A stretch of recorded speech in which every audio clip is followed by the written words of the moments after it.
Question. Oui, bonjour. On présente souvent les textes et les institutions européennes comme garantes de la liberté démocratique en Europe, pour les populations des États membres, face au nationalisme, à la conception nationaliste qui est présentée comme archaïque, totalitaire et antidémocratique. Or, il se trouve que les principaux représentants européens ne sont pas élus par les populations, que certains référendums ne sont pas pris en compte, excusez-moi, je pense ça, ne sont pas pris en compte, et que même certains votes, par exemple, comme l'a fait M. Cohn-Bendit en Suisse récemment, sont remis en question. Donc, est-ce que le système que vous défendez n'est pas plus dictatorial que celui que vous prétendez combattre? Sur la Suisse. Et votre référendum, parce que les Français... Oui, monsieur, je vous réponds sur la Suisse. Je suis pour les référendums encadrés par une juridiction qui ne permette pas à une majorité de décider contre des minorités. Le référendum suisse sur les minarets est un scandale, parce que c'est que la majorité qui discute de comment les musulmans peuvent ou ne peuvent pas donc exprimer leur religion. C'est l'acte démocratique? Non, c'est oui, mais la démocratie, les parents l'ont vécu. Cette démocratie-là, ils ont dû quitter l'Allemagne. Vous comprenez ça, monsieur? Ils ont dû quitter l'Allemagne parce que la majorité des Allemands voulaient tuer les Juifs. C'était démocratique. Mais la personne ne tue personne, hein, c'était pas ça le référendum. Non, oui, non, mais monsieur, est-ce que vous ne comprenez pas que la démocratie, est-ce que ça rentre pas dans votre tête que la démocratie, ce n'est pas et ce n'a pas le droit d'être la dictature de la majorité contre des minorités. La démocratie, c'est la défense des minorités contre les majorités. C'est ça la vérité. Vous comprenez? Bon, vous n'avez pas compris l'histoire de notre pays. Et pour le nom français au traité européen, donc là, personne ne tuait personne. Monsieur, les Français ont dit non, on a quand même fait passer. Monsieur, c'est pas le non-respect de la démocratie, ça?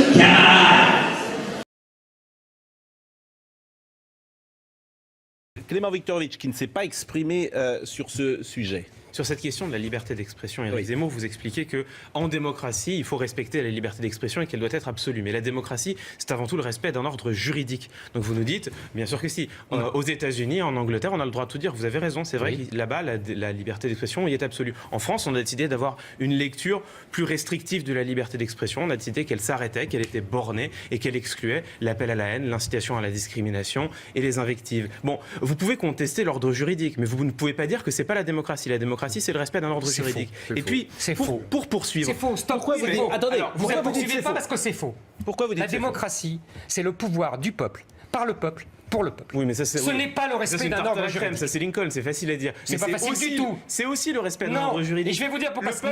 Et précisément, le peuple est souverain et le peuple français, par la voix de son constituant et de son législateur, a décidé qu'en France, la liberté d'expression serait bornée. Donc, précisément parce que le peuple est souverain... Vous mentez. Mais je mens pas, enfin. Si, je vais vous dire pourquoi. C'est la loi française. Vous avez une conception de la démocratie qui date des années 70 et qu'on appelle...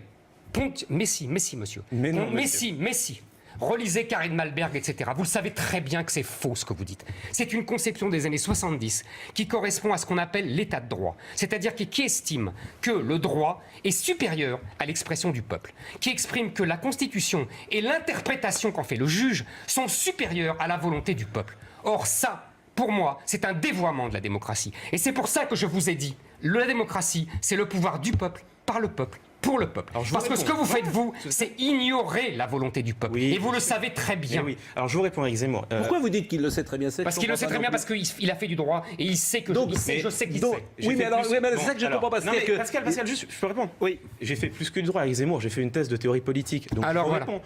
Ma conception de la démocratie, elle date pas du tout des années 70, c'est celle notamment de Jürgen Habermas. Dans les années 90. Qu'est-ce que c'est Habermas? C'est 1789 peut-être? Qu'est-ce que c'est Habermas? C'est le patriotisme constitutionnel. C'est simplement le philosophe du politique le plus important de ces 30 dernières années. Merci. Qu'est-ce que c'est les années 70? C'est pas les 30 dernières années. Que nous explique Jürgen Habermas?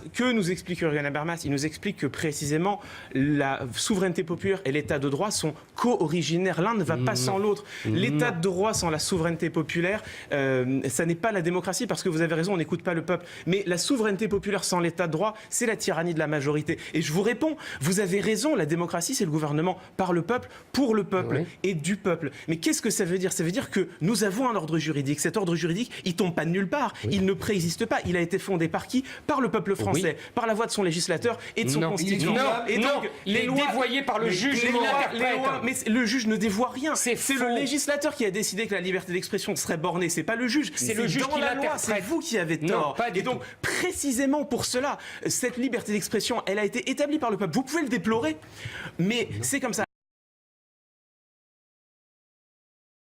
Les investigations, c'est que des emmerdes, passez-moi l'expression. C'est beaucoup de pression, c'est de la mise en cause au sens où on va interroger des intérêts. Donc oui, c'est une économie très fragile. Mais ça n'est pas qu'une économie. C'est aussi et avant tout un contre-pouvoir nécessaire à la démocratie. Voilà. Tu parles de contre-pouvoir.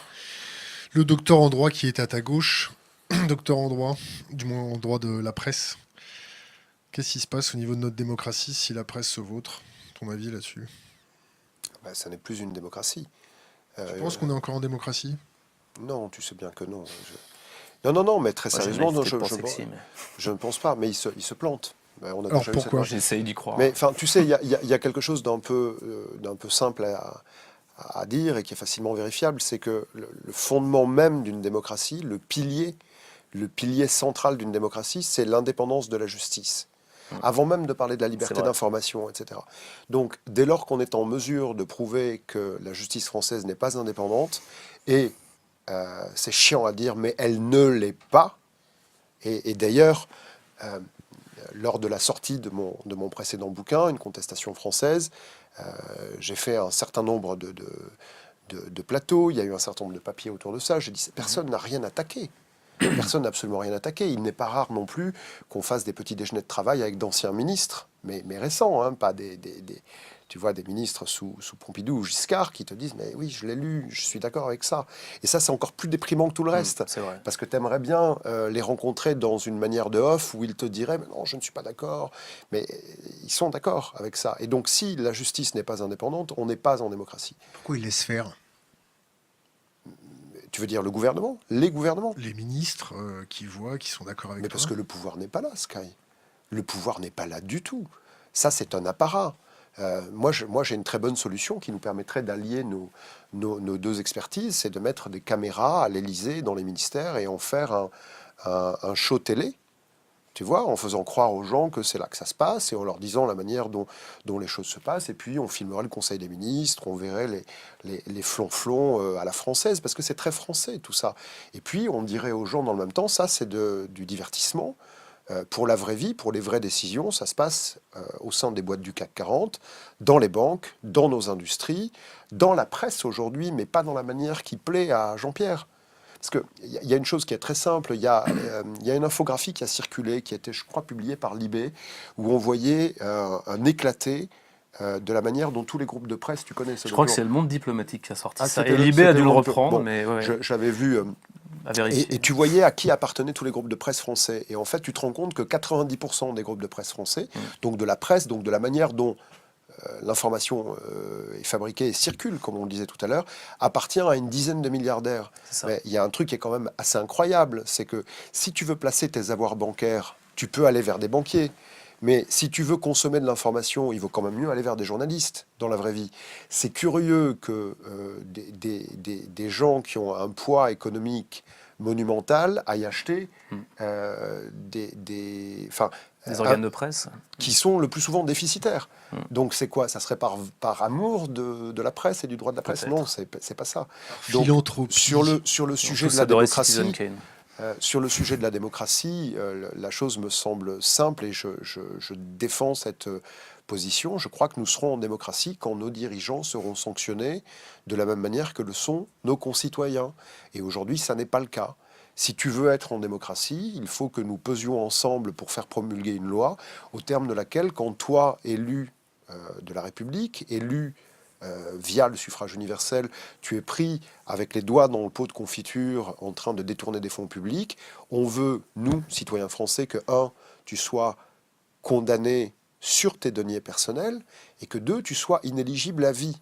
Pour le dire autrement, si tu nous floues, on te punit.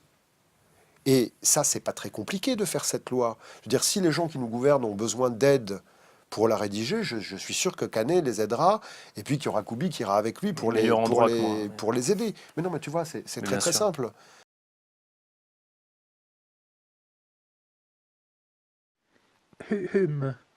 Les citoyens qui se nomment des représentants renoncent et doivent renoncer à faire eux-mêmes la loi. Ils n'ont pas de volonté particulière à imposer. S'ils dictaient des volontés, la France ne serait plus cet État représentatif, ce serait un État démocratique. Le peuple, je le répète, dans un pays qui n'est pas une démocratie, et la France ne sera l'être, le peuple ne peut parler, ne peut agir que par ses représentants. Discours du 7 septembre 1789.